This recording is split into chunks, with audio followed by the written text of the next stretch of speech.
నమస్తే అందరికీ welcome to our channel Arabic తెలుసుకుందాం తెలుగులో। ఈ ఛానల్ కి మీకందరికీ స్వాగతం అండి।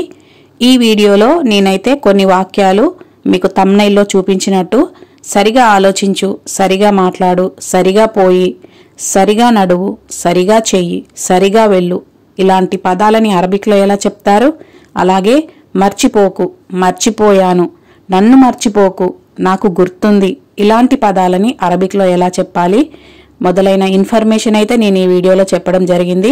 వీడియో ఎక్కడ కూడా స్కిప్ చేయకుండా చివరి వరకు చూడండి, మీకు పూర్తిగా అర్థమవుతుంది। అలాగే మర్చిపోకుండా వీడియోకి అయితే లైక్ చేయండి। మీరు లైక్ చేయడం ద్వారా ఈ వీడియో ఇంకొంతమంది గల్ఫ్ లో పనిచేసే వాళ్ళకి సజెస్ట్ చేయబడుతుంది, కాబట్టి తప్పకుండా వీడియోకి అయితే లైక్ చేయండి।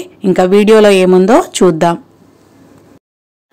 సరిగా లేదా మంచిగా అని చెప్పడానికి అదిల్ అదిల్ అనే పదాన్ని అయితే వాడతారు। ఇప్పుడు ఈ పదాన్ని ఏ ఏ సందర్భాలలో వాడతారో నేనైతే మీకు కొన్ని ఎగ్జాంపుల్స్తో కొన్ని పదాలు అయితే ఇప్పుడు చెప్తాను। సరిగా కడుగు అని చెప్పడానికి గస్లీ అదిల్, గస్సిల్ అదిల్, గస్లీ అదిల్ అని చెప్తారు। మనము గ్లాస్ని ఎన్నిసార్లు కడిగినా కూడా మళ్ళీ గస్సిల్ అదిల్, గస్సిల్ అదిల్ అని చెప్తారు। 1-2 సార్లు ప్లేట్లని గ్లాసులని కడిగిపించుకుంటూ ఉంటారు, అది వాళ్ళకు ఒక అలవాటు।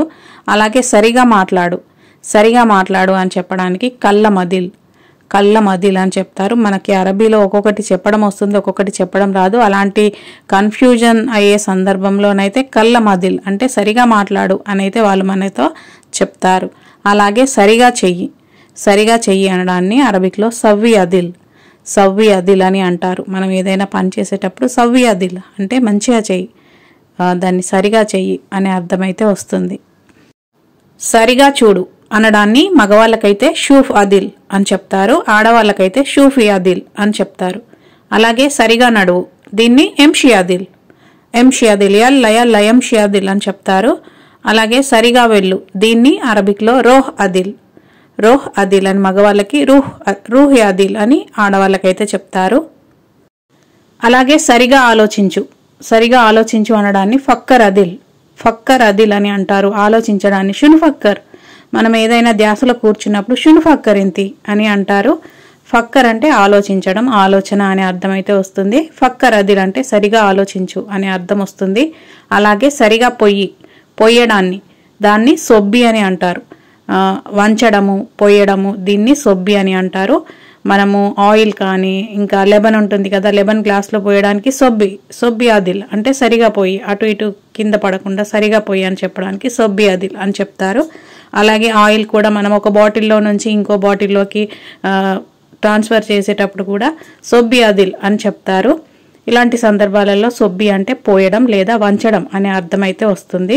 అలాగే సరిగా పట్టుకో, సరిగా పట్టుకో అనడాన్ని ఎంసిక్ అదిల్, ఎంసిక్ అదిల్ అని మగవాళ్ళకి ఎంసికి అదిల్, ఇంసిక్ అంటారు, ఎంసిక్ అంటారు, ఇంసికి అదిల్ అంటే సరిగా పట్టుకో అనే అర్థం అయితే వస్తుంది। మర్చిపోయాను దీన్ని అరబిక్లో నసీత్ లేదా నసేత్ అని చెప్తారు। నిజంగా మర్చిపోయాను అంటే వల్ల నసేత్, వల్ల అంటే నిజంగా, వల్ల నసేత్ నిజంగా మర్చిపోయాను అనే అర్థం వస్తుంది। నేను మర్చిపోయాను అంటే అన నసేత్ అని చెప్పాలి। లేదు మర్చిపోయాను అంటే లా నసేత్, లా నసేత్ అని చెప్పాలి, అంటే లేదు మర్చిపోయాను అనే అర్థం వస్తుంది। మర్చిపోకు దీన్ని ఇంగ్లీష్లో డోంట్ ఫర్గెట్, డోంట్ ఫర్గెట్ అంటే మర్చిపోకు అని అర్థం। అదే అరబిక్లో లా తిన్సా, లా తిన్సా అని అంటారు। మర్చిపోయాను అని చెప్పటానికి నసీత్ అని చెప్తాము, మర్చిపోకు అని చెప్పటానికి లా తిన్సా అని చెప్తారు। నన్ను మర్చిపోకు అని ఎలా చెప్పాలంటే లా తిన్సాని, లా తిన్సాని అని చెప్తారు, అంతేకాని నన్ను అంటే అన, మర్చిపోకు అంటే లా తిన్సా, అన లా తిన్సా అని చెప్పొద్దు। లా తిన్సాని, లా తిన్సా అంటే మర్చిపోకు, నీ అంటే నన్ను అనే అర్థం వస్తుంది। లా తిన్సాని అంటే నన్ను మర్చిపోకు అనే అర్థమైతే వస్తుంది। అలాగే గుర్తుంచుకోవడం దీన్ని ఇంగ్లీష్లో రిమెంబర్, రిమెంబర్ అంటారు। రిమెంబర్ అంటే గుర్తుంచుకోవడం, అదే అరబిక్లో తదక్కర్, తదక్కర్ అంటారు। మర్చిపోవడాన్నేమో నసీత్ అంటారు, గుర్తుంచుకోవడాన్నేమో తదక్కర్ అని అంటారు। నాకు గుర్తుంది దీన్ని ఎలా చెప్పాలంటే అతదక్కర్, అతదక్కర్ అంటే నాకు గుర్తుంది అనే అర్థం వస్తుంది, అంతేకాని అన తదక్కర్ అని చెప్పొద్దు। అతదక్కర్ అంటే నాకు గుర్తుంది అని అర్థం। అలాగే దీన్ని నాకు గుర్తుంది అనడాన్ని హా అతదక్కర్, హా అతదక్కర్ అని చెప్తారు, లేదా ఐవా అతదక్కర్ అని చెప్తారు. మనం ఎవరైనా తెలుగులో నీకు గుర్తుందా అంటే మనం చెప్తాం కదా, హా గుర్తుంది అని అంటాం కదా. అలాగే అరబిక్లో కూడా హా అతదక్కర్ అని చెప్తారు, లేదా ఐవా అతదక్కర్ అంటారు, లేదా నామ్ అతదక్కర్ అని అంటారు. అంటే నాకు గుర్తుంది అనే దానికి సేమ్ అర్థం అన్నమాట.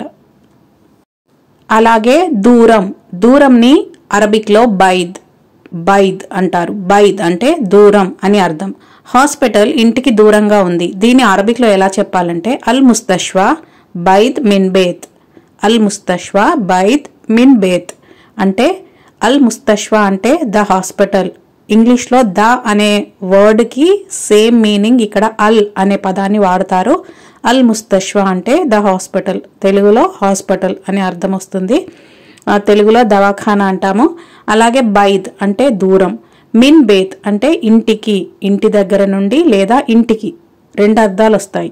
అల్ ముస్తష్వా బైద్ మిన్ బేత్ అంటే హాస్పిటల్ ఇంటికి దూరంగా ఉంది అని అర్థం.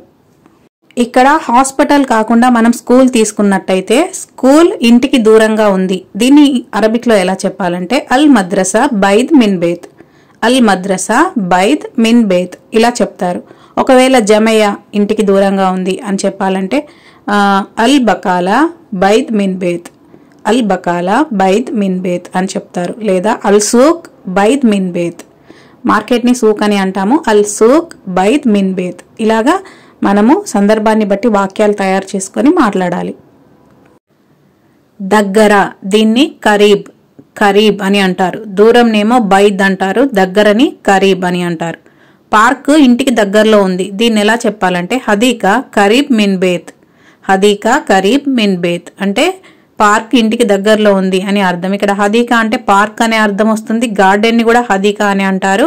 కరీబ్ అంటే దగ్గరగా ఉంది, మిన్ బేత్ అంటే ఇంటికి దగ్గరగా ఉంది అనే అర్థం అయితే వస్తుంది. ఇలాగే 2-3 ఎగ్జాంపుల్స్ కూడా మనం చెప్పుకోవచ్చు. సైదలియా కరీబ్ మిన్ బేత్, సైదలియా అంటే మందుల షాప్, సైదలియా కరీబ్ మిన్ బేత్ అంటే మందుల షాప్ ఇంటికి దగ్గరలో ఉంది అనే అర్థం వస్తుంది. మద్రసా కరీబ్ మిన్ బేత్ అంటే స్కూల్ ఇంటికి దగ్గరలో ఉంది అనే అర్థం వస్తుంది. అలాగే సూక్ కరీబ్ మిన్ బేత్, అల్ సూక్ కరీబ్ మిన్ బేత్ అంటే మార్కెట్ ఇంటికి దగ్గరలో ఉంది అనే అర్థాలు అయితే వస్తాయి. ఇలాగ మనం ఒక వాక్యం తెలిస్తే దాన్ని బట్టి మనము ఇంకా అనేక సెంటెన్సెస్, అనేక వాక్యాలు అయితే మనం తయారు చేసుకొని మాట్లాడవచ్చు. ఈ వీడియోలో ఇప్పటి వరకు మనం తెలుసుకున్న అరబిక్ పదాలు అలాగే వాక్యాలు నేను మళ్ళీ ఒకసారి మీకు రిపీట్గా చెప్తాను. కావాలంటే మీరు నోట్స్లో రాసుకోండి, లేదంటే మళ్ళీ మీరు వీడియోని కూడా ఓపెన్ చేసి చూసుకోవచ్చు. అలాగే మనం గల్ఫ్ కంట్రీకి వచ్చినప్పుడు మనకి భాష గురించి తెలుసుకోవడం చాలా చాలా అవసరం. ఎందుకంటే మనకి మాట్లాడడం రాకపోయినా వాళ్ళు మాట్లాడేది మనం అర్థం చేసుకునేంత కెపాసిటీ మన దగ్గర ఉంటేనే మనం ఇక్కడ వర్క్ చేయగలుగుతాము. లేదంటే మొదట్లో చాలా ఇబ్బందులు పడాల్సి ఉంటుంది, అది అందరికీ తెలిసిన విషయమే. ఇంకా గల్ఫ్కి కొత్తగా వచ్చిన మీ ఫ్రెండ్స్ ఎవరైనా ఉంటే వాళ్ళకి తప్పకుండా ఇలాంటి అరబిక్ వీడియోస్ని షేర్ చేయండి. కొంతలో కొంత వాళ్ళు భాష గురించి తెలుసుకోవడానికి ఈ వీడియోస్ అయితే ఉపయోగపడతాయి. కరీబ్ అంటే దగ్గర, దగ్గరగా అనే అర్థం వస్తుంది. హదీకా కరీబ్ మిన్ బేత్, హదీకా అంటే పార్క్ లేదా గార్డెన్. పార్క్ ఇంటికి దగ్గరగా ఉంది అని చెప్పడానికి హదీకా కరీబ్ మిన్ బేత్ అని చెప్తారు. అలాగే అల్ ముస్తష్వా కరీబ్ మిన్ బేత్ అంటే హాస్పిటల్ ఇంటికి దగ్గరగా ఉంది అనే అర్థం వస్తుంది. అలాగే అల్ బకాలా కరీబ్ మిన్ మద్రసా అంటే స్కూల్కి దగ్గరలో బకాలా ఉంది అనే అర్థం వస్తుంది. అలాగే సైదలియా కరీబ్ మిన్ ముస్తష్వా అంటే మందుల షాపు హాస్పిటల్కి దగ్గరగా ఉంది అనే అర్థం వస్తుంది. బైద్, బైద్ అంటే దూరం అని అర్థం. అల్ ముస్తష్వా బైద్ మిన్ బేత్, ముస్తష్వా అంటే హాస్పిటల్, హాస్పిటల్ ఇంటికి దూరంగా ఉంది, ఇంటికి దూరంలో ఉంది అనే అర్థం వస్తుంది. అలాగే అల్ బకాలా బైద్ మిన్ బేత్, బకాలా ఇంటికి దూరంగా ఉంది అనే అర్థం వస్తుంది. అలాగే అల్ మద్రసా బైద్ మిన్ షక్కా, అల్ మద్రసా బైద్ మిన్ షక్కా. ఇక్కడ షక్కా అంటే అపార్ట్మెంట్, అపార్ట్మెంట్ని అరబిక్లో షక్కా అని అంటారు.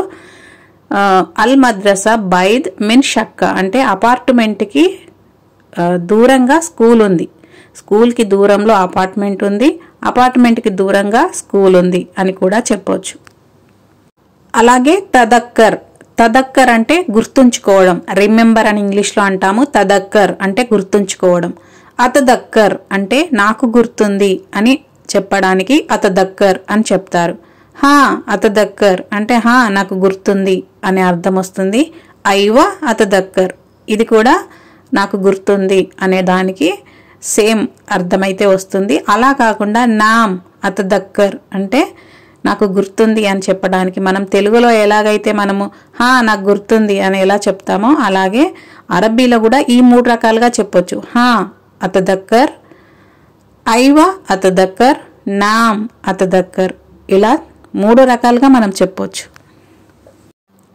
నసీత్ అంటే మర్చిపోయాను అని అర్థం. లా నసీత్ అంటే లేదు మర్చిపోయాను అని అర్థం. వల్ల నసీత్ అంటే నిజంగా మర్చిపోయాను అని అర్థం. లా తిన్సా అంటే మర్చిపోకు అని అర్థం. మర్చిపోకు అనడాన్ని లా తిన్సా అని అంటారు. లా తిన్సాని అంటే నన్ను మర్చిపోకు అనే అర్థం వస్తుంది. లా తిన్సా అంటే మర్చిపోకు, నీ అంటే నన్ను. లా తిన్సాని అంటే నన్ను మర్చిపోకు అనే అర్థం వస్తుంది. ఫక్కర్ అదిల్ అంటే సరిగా ఆలోచించు అని అర్థం. కల్లం అదిల్ అంటే సరిగా మాట్లాడు అని అర్థం. సొబ్బి అదిల్ అంటే సరిగా పోయి లేదా సరిగా వంచు అనే అర్థం వస్తుంది. ఇమ్సిక్ అదిల్ అంటే సరిగా పట్టుకో అని అర్థం. షూఫ్ అదిల్ అంటే సరిగా చూడు అనే అర్థం వస్తుంది. అమ్మాయిలకైతే షూఫీ అదిల్ అని చెప్తారు. ఎంషి అదిల్ అంటే సరిగా నడువు అని అర్థం. రోహ్ అదిల్ అంటే సరిగా వెళ్ళు అనే అర్థం వస్తుంది. అదే అమ్మాయిలకైతే రూహి అదిల్ అని చెప్తారు. గస్సిల్ అదిల్ అంటే సరిగా కడుగు అనే అర్థం వస్తుంది. కొన్నిసార్లు గస్లీ అదిల్ అని కూడా చెప్తారు. గ్యాది అదిల్ అంటే సరిగా కూర్చో అనే అర్థం వస్తుంది. వీడియో చివరికైతే వచ్చేసామండి. ఈ వీడియో పూర్తిగా మీకు అర్థమైందని నేనైతే అనుకుంటున్నాను. నేను చాలా స్పష్టంగా చాలా క్లియర్గా మీకైతే ఎక్స్ప్లెయిన్ చేస్తున్నాను. అలాగే వీడియో మొత్తం చూసి అలా వెళ్ళిపోకుండా మీరు నాకు ఇచ్చే గిఫ్ట్ ఏంటంటే ఒక లైక్ చేయండి. అలాగే మీ ఒపీనియన్ని కామెంట్లో చెప్పండి. అది పాజిటివ్ అయినా నెగిటివ్ అయినా నేను చాలా సంతోషిస్తాను. అలాగే మరో కొత్త వీడియోతో మళ్ళీ కలుద్దాం.